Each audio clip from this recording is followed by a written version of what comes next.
Please remember that the complete information for the class that you are about to view is at elithecomputerguy.com. Not only do we have our videos there, but we have part lists, diagrams, pictures, and even complete code examples. So if you are watching this video and you want more information, please go to elithecomputerguy.com.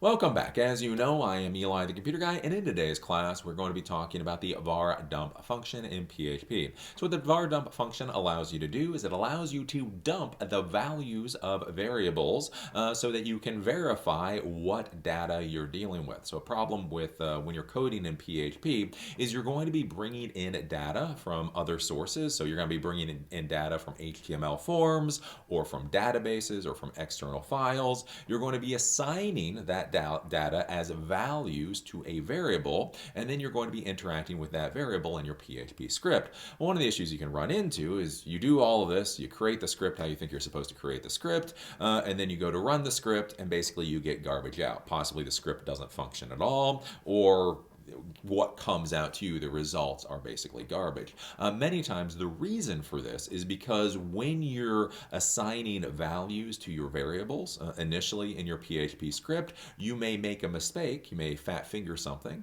so on and so forth, and for some reason the values for the variables are not being assigned properly, so that when the rest of your script tries to interact with that variable, everything will kind of go to hell because the initial values for the variable were not properly assigned. Well, that's where you can use the var dump function, and what the var dump function allows you to do is you can actually dump out all the values in a variable and verify basically they look how they're supposed to look. So this can be very important when you're dealing with arrays. So arrays are where you can store multiple values within one variable. And so sometimes when you're dealing with arrays, how the array looks and how you should interact with it is different than how you're imagining it. So one of the things you can do with var dump is basically you can dump out the array, you can take a look at it, you can see what the indexes are, you can see what the values are, you can see what the information is, and verify that that array looks how it's supposed to look. So that's basically what the var dump function allows you to do, is it allows you to dump out the values in any kind of variable, and so you know what you're dealing with. So again, let's say you're using the for each. So you're using a for each loop to try to step through an array. Well, what if the variable you're giving to that for each loop isn't an array? It just simply isn't an array, right? Like, so you have this idea like, okay, I'm going to have a string, and then I'm going to turn that string into an array, and then I'm going to feed that new array into the for each loop. What if you just get stupid and you forgot to turn the string into an array, and so you're just feeding the string directly into the for each loop? Well, the string isn't an array, so it'll fail out. So one of the things that you can do is you can use var dump. You can use var dump, dump out the value for what you're trying to feed to that for each loop, and go, oh, it's not an array. Let me turn that into an array, and then the code should work. So those are some of the things to be thinking about with var dump and why it's useful. With that, let's go over to the demonstration machine so I can just show you what var dump looks like when you use it, and then we'll go over and actually take a look at the code.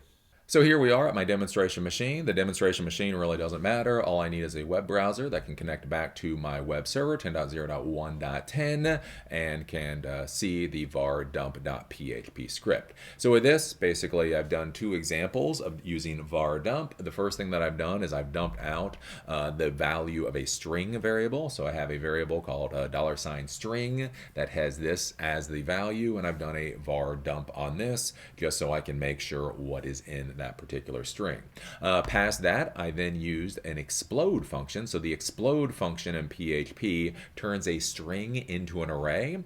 So I turned this string into an array called $string array, and now I'm using var dump to dump out the value for $string array so that I can make sure that this array looks how it's supposed to look. And so basically, again, with var dump, I can say, okay, yep, this is a string, it's 101 characters, that's how it's supposed to look. I can go on with writing my code because I know the variable looks how it's supposed to look. Again, with this array, I can see it has 19 keys in here. I can see what everything looks like. I can say, yeah, that more or less looks like how it's supposed to look, so let me go write the rest of my code. So with that, let's go over to the actual server so I can show you what the code looks like there.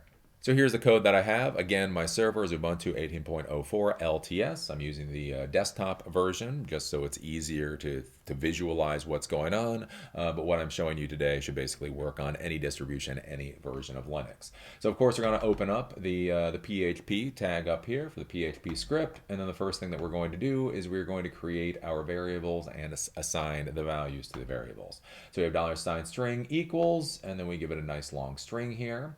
So that's the string that we're going to var dump. And then we're going to do a string array. So we're going to turn that string into an array using the explode function. So with the explode function, basically we feed the string to the explode function. We have a separator thing in here. I'm not going to explain right at this point, but just realize explode is going to turn the string into an array. Then it's going to assign the values that's been created to the string array variable. The next thing that we're going to do is we're simply going to call var dump. So we don't need to do echo var dump. We don't need to do print var dump. We simply do var dump. No echo here. So var underscore dump. Then we feed it the variable that we want to dump. Then we're going to echo break. Just so there's a line space. Then we're going to do var dump, and then we're going to echo out the value for the string array, the value that's in the variable, the array. So if we go back and we take a look at this again, so we're var dumping the string, and then we're var dumping the array.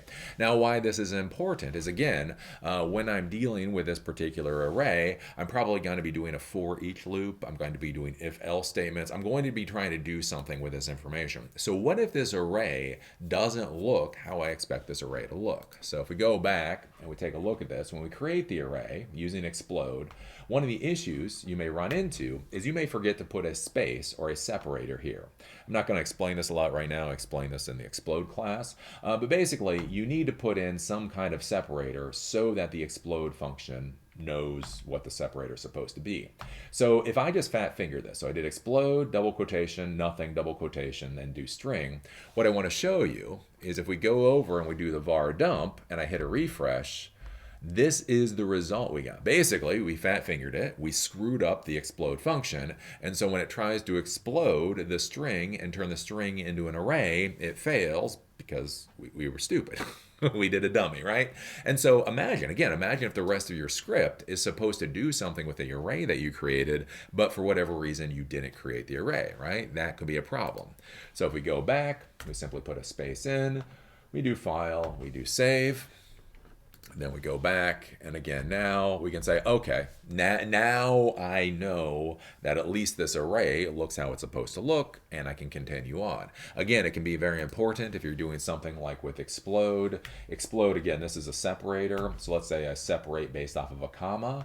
I do now file, I do save, we go back, we take a look at the array, and then when I hit a refresh, now this is what the array looks like. Instead of being 19 keys, now it's only 3, and it's separated basically based off of those commas instead of each individual word. And so this may be a very important thing with how you're trying to parse through this array. Again, basically how you create the array, you may create the array in such a way that the values that you're expecting to be there simply are not there. So this is why var dump is important. Again, it's very simple. All you do is var underscore dump, parentheses, then you just simply dump in the variable that you want to dump out, semicolon, and that will print the information to the screen. Again, there is no echo, there is no print. You simply do var underscore dump. So there you go. Now you know how to use the var dump function in PHP to dump out the values for variables to verify that the values that you are dealing with are the values that you think you are dealing with. Again, there are so many ways to fat finger things when you're writing code. You could misspell variable names. Again, you could forget something such as putting a space when you're doing something like explode. There are so many ways that when you're trying to pull in values for variables, that process can fail, which means everything past that in your script is going to fail. Again, if you're going to be interacting with an array, but for some reason that array is not created the way that it was supposed to be created, then everything that comes out, all the results past that can be absolute garbage. So by using var dump, you can simply dump out everything that's in your variable, make sure that it's what you think it's supposed to be. Again, like sometimes when you're dealing with variable names in a script, you can actually forget what variable name you're supposed to be dealing with, right? So you come up, you get all fancy with your naming conventions, And then you get so fancy you get confused with your own naming convention. So you start feeding the wrong variable into your script. And then again, all kinds of stupidity can ensue. So if you're sitting there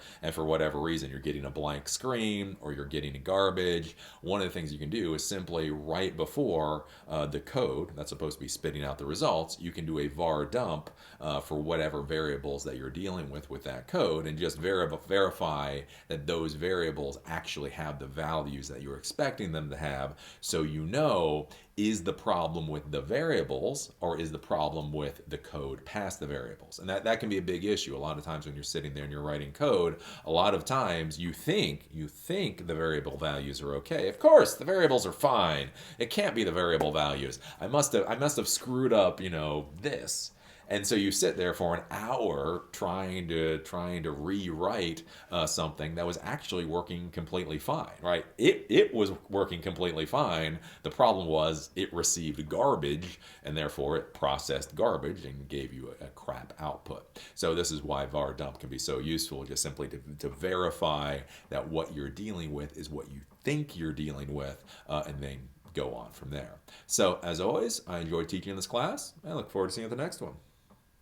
If you like the content that I create, please think about going to EliTheComputerGuy.com and becoming a member or donating. Please understand that all of the educational videos are in front of the paywall. That includes the videos, that includes the notes, the diagrams, and the code example. All of that is freely available and in front of the paywall. But if you want to watch opinion videos or if you want to be able to comment, you do need to become a member. Membership is $5 a month or $60 a year and gives you access to those opinion videos and the ability to comment. If you don't want to become a member, you just want to give a one-time donation, there's also a donate button where you can do that. Please understand, in order to provide the education that I am, it does cost money. Servers cost money, equipment costs money, travel costs money. All of these things cost a reasonable amount of money, and the fact of the matter is YouTube's advertising program no longer supports creators the way that it used to.